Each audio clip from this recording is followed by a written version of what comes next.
Hello, boys and girls. Today I want to read you a story that I really love reading. This is the front cover of the book. This is the back cover of the book. And this is the binding. The binding holds the pages. The title is the name of the story. It's Peter's Chair. The author writes the words. The illustrator draws the picture.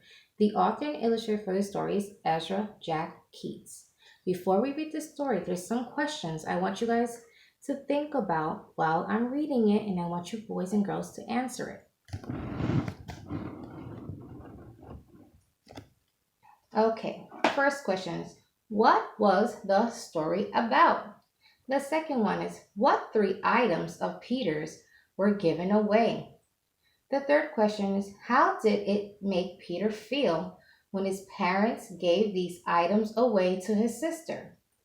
And the last question is, what was the chair and the crib made out of? Okay. Right? Okay.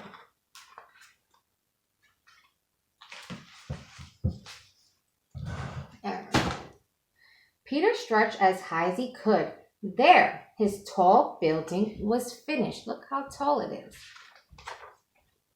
Crash! Down it came. Shh, called his mother.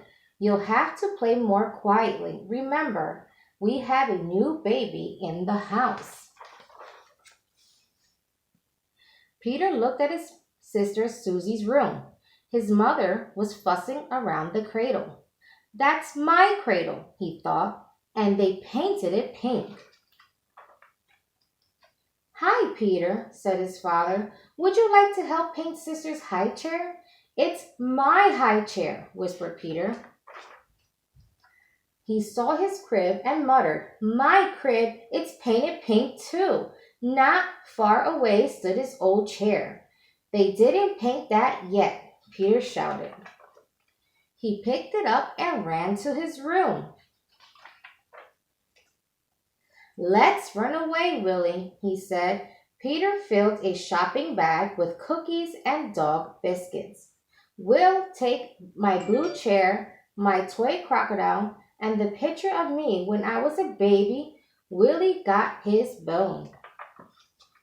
They went outside and stood in front of his house. This is a good place, said Peter. He arranged his things very nicely and decided to sit in his chair for a while.